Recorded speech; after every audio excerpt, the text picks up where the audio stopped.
موجز لأهم الأنباء أقدمها لكم أنا ديالا خلف من بريس 23.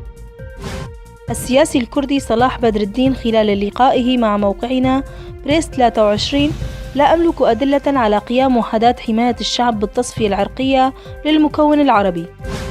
اشتباكات بين تنظيم الدولة الإسلامية وقوات سوريا الديمقراطية في ريف كوباني.